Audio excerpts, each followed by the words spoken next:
Welcome to Born to be a Sports Agent, where I deliver legal and contract insight for sports professionals navigating hiring, firing, injury, and representation. I was gonna, with respect to your time, I was gonna shift the focus a little more to the recruiting process Sure. and as well as dealing with sports agents. Mhm. So first, I just kind of wanted to start off with what is the recruiting process like when you're recruiting players, and how do you go about recruiting a player? Well, that right there is the whole enchilada. That's a big question. Okay. Uh, and let me tell you something. It's different today than it was last year, and it was different last year than it was the year before. And we talk about what it was like back in the day, and back in the day was 48 months ago. Okay. But in this ever-changing world of NIL and transfer portal, which puts me in a really bad place to talk about it. Because it has created an interesting dynamic where I can honestly tell you, we can talk about recruiting, but I don't even recognize the profession I'm in anymore. Okay. I went in the profession for the relationships and the service. And it's like, what a great way to make a living, make it being a difference maker in a young person's life. Okay. Um, Everything I learned about recruiting, and I've known Jill's dad 3 years longer than I've known her. Okay. So I worked for her dad. So as she'll tell you, I came pre-approved. Okay. Um, Everything that I learned from people like her dad was about how to build a relationship based on credibility and trust, right? Like, am I a credible coach? Can I take this person where they can't take themselves? Can they trust the fact that if I tell them something, that it's going to work? All right. And that has all been basically derailed and intercepted by something called money. Because if I get on the phone, it's like everything I've done my whole career about, yeah, this is how we do it. This is how we would use you in our offense. This is, man, I really think you could be successful in college because these are the things in your transcript. Is this one you want to major in? And it's like they sit there like this and go, yeah, okay. How much am I gonna get paid? And I'm telling you what, it disgusts me. It disgusts me to my core. Okay. And I'm like, if you want to talk about money, you go talk to the GM. Okay. I'm here to talk to you about playing football. Okay. And it's not quite as severe as what I just mentioned, but then again, it is. And the other problem that we're dealing with in our game right now is nobody has enough money. Because if you're at Fresno State and we've gone from 350,000 in our NIL budget to like 4 million, well, Boise's got 7 million, but Oregon State and Washington State got 11 million, but Utah's got 20 million. Arizona State's got 25 million. Oklahoma State's got 28 million. Oklahoma's got 35 million. Well, Texas has 50 million, but LSU's got 58 million. No matter who you are, you don't have enough. And the problem we have is because of the antitrust laws, you can't really make a student an employee. So we're paying these guys like CEOs, okay? And they don't even know what a 401k is, okay? So, when you're paying somebody hundreds of thousands of dollars, that's big business, if you ask me. And they're running the business like it's a Kool-Aid stand, you know?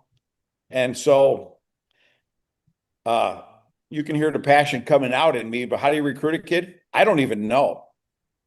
Because I'm trying to do it the traditional way. And what they're interested in is how much you're going to pay me. And then I'll stay for a year, but if somebody will pay me more, I'm going to leave. I'm not okay with that.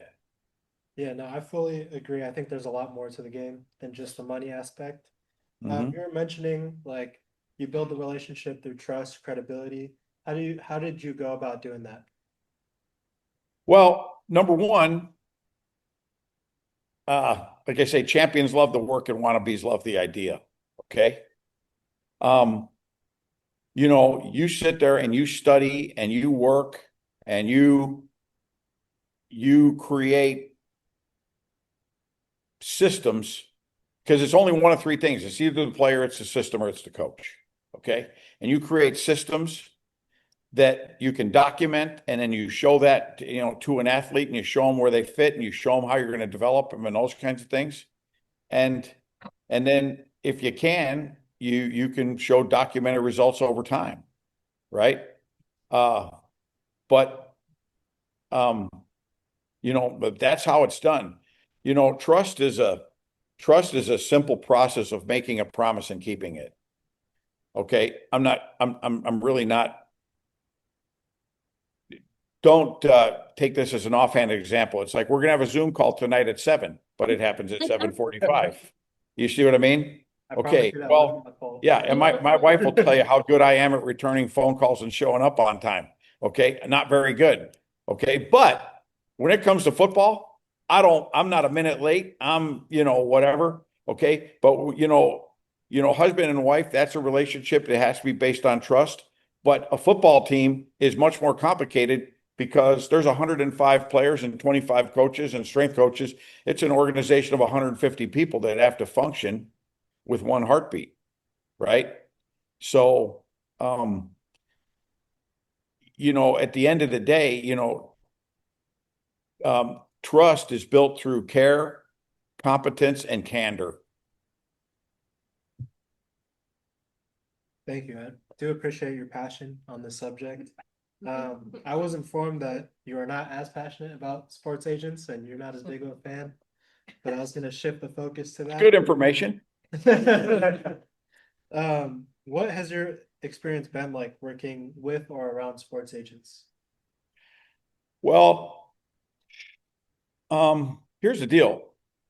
What Jill does is excellent because, she has to be certified every year by the NFLPA as a certified contract advisor. She has to know the ins and outs of the collective bargaining agreement, has to have the ability to understand what a good contract is, what a bad contract is, what are the things that are changeable and negotiable, and what are the things that are standard that aren't going to change. Okay. It's a legitimate professional deal, right? And so it's excellent. I never had to deal with an agent in what I do until about 3 years ago. And the problem is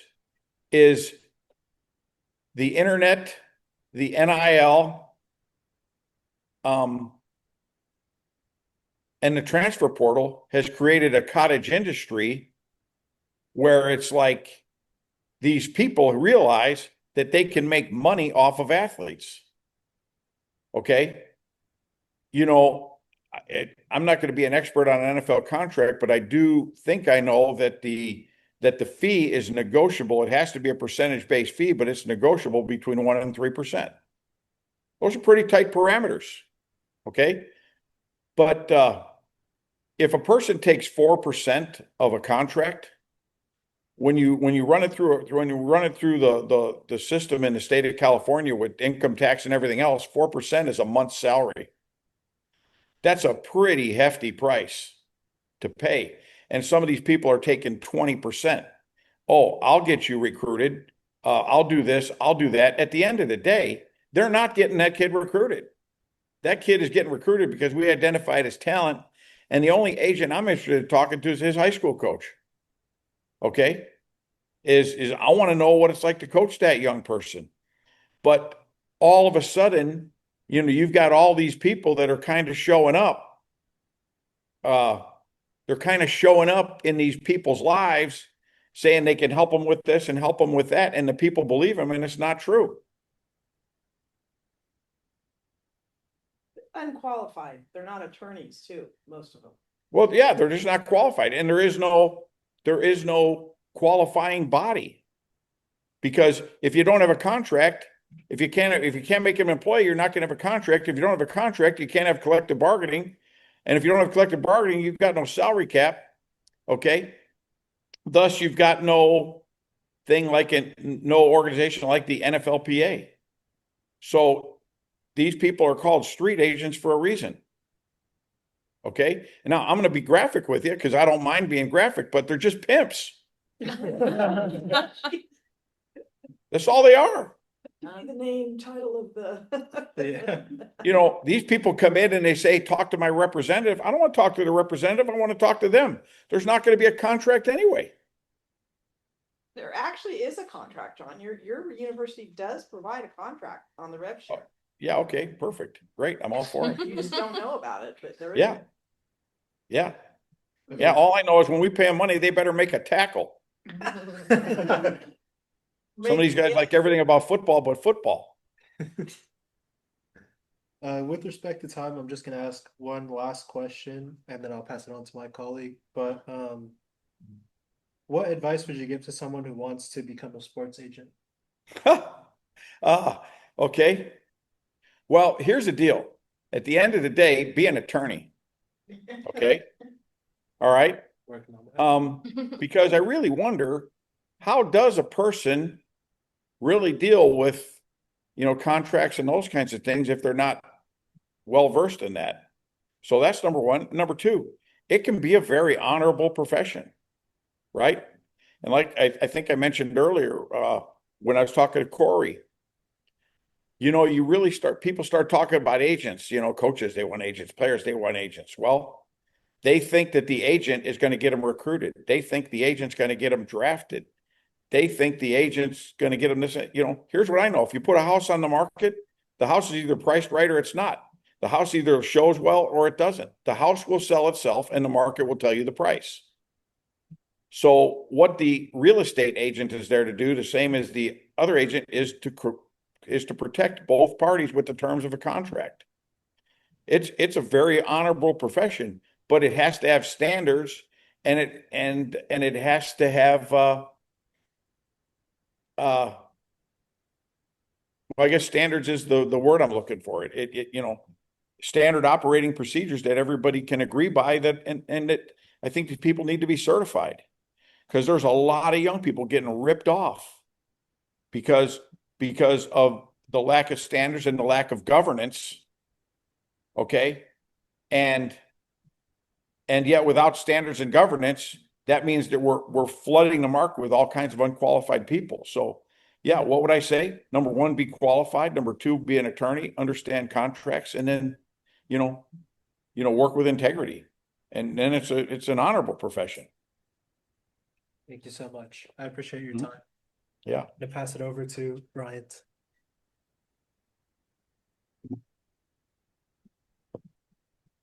Hi, Mr. Baxter. You're Briant? Yes, sir. Okay. Thank Like you. Bear. Yeah, like Bear Bryant. Okay, good. Yeah. They might not know who Bear Bryant is, John. So Do you? I don't. Interview over. He's one of the most famous football coaches in history. Okay. There we go.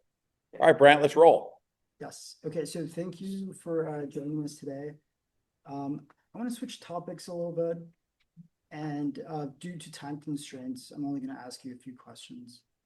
So we know you've had a long and accomplished coaching career and have spent decades helping athletes develop both on and off the field. We appreciate you taking the time to share your experience with us. I would like to pick your brain on mentality. So my first question is, or rather, players like Tom Brady are known for extreme discipline, diet, preparation, recovery, and attention to every detail. Do you see that kind of elite mentality in a lot of players in the college game, or is it, you know, is there a difference from sort of the mentality that professional players have as opposed to some of the, top college players that you're coaching? Mm-hmm. Well, here's what I know. I'm dealing with 18 to 22-year-old males that play a game with a ball that's not round. Okay. So if you can put yourself back to when you were 18 years old, you know, the question is, did you have elite study skills? Did you have elite knowledge of nutrition and, you know, those kinds of things? And the answer is pretty much no. Okay. At 18 years old, they want to go to parties. They want to meet girls. They want to play football and they want to have fun. Okay. And we can complicate it with NIL money and everything else, but an 18-year-old is still an 18-year-old. You know, so what you do in colleges, we had an equipment guy that was a friend of mine at USC named Tino Dominguez. So one day, Tino came up and he said, Coach, I had to pick up over 200 towels off the floor today, and wash them because these guys just couldn't throw it in the bin. And he's like, these kids don't appreciate anything. I'm like, yeah, you're right, Tino, they don't. He goes, wait, what? He wasn't ready for that response. I said, yeah, you're right, they don't. Because to appreciate something, you have to have experience with it. Okay. So they're 18 years old. In their mind, they know everything. And, I know they know everything. So you just kind of stay out of their way. Okay. And, kind of let them do what they do and, whatever else. But then over time, there's no fast way to your 20th birthday. Life comes at you one day at a time.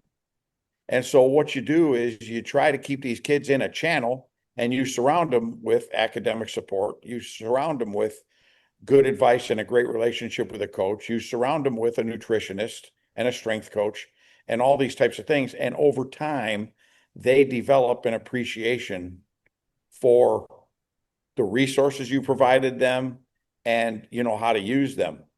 But hopefully, if you get them to 22 years old, at the back end of the process, they walk across the stage, they get their college degree. Maybe they're good enough to play pro sports. Maybe they're not.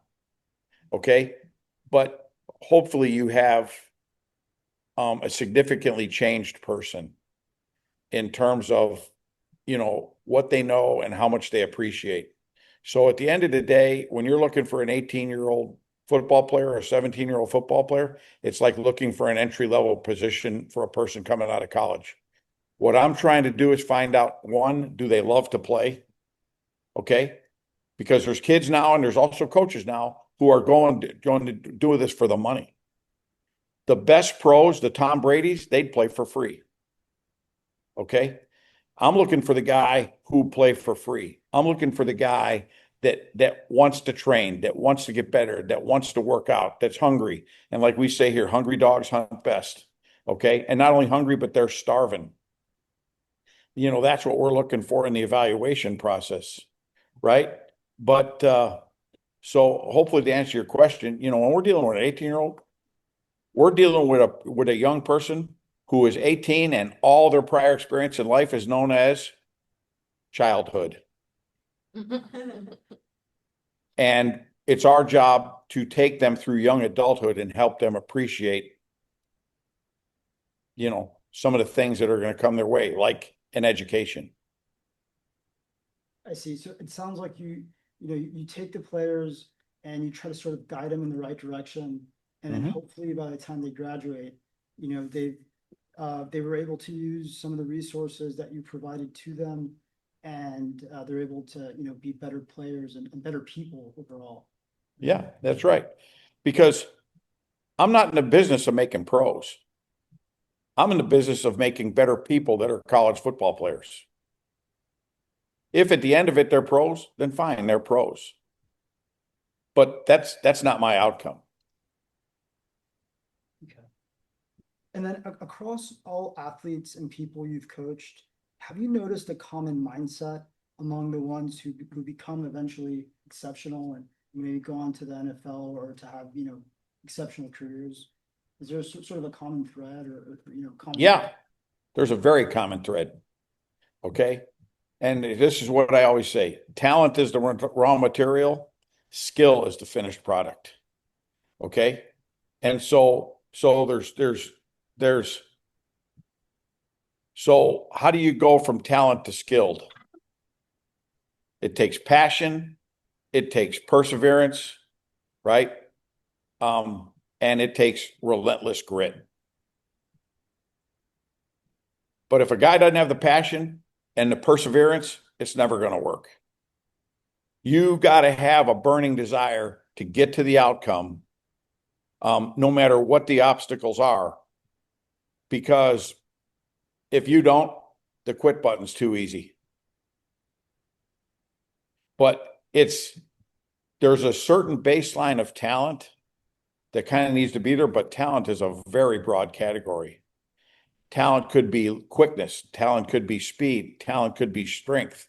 Talent could be, I'm not quite as fast. I'm not quite as big, but I can outthink you, right? I can outprepare you. So that's a real broad category. But, you know, passion, perseverance, and grit go a long way. You know, I really agree with your statement that passion is really important.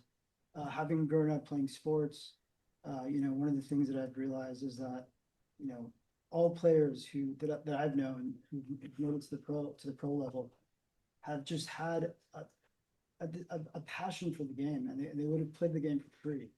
Right. And that's I think that's such an important quality that a player Yeah. should have. Yeah. Well, we play a game, to me, where passion trumps logic, right? This is not a math test. This is I'm lining up against you. And at some point you're going to realize, hey, we're in a ball game and I am going to do what I got to do to beat you.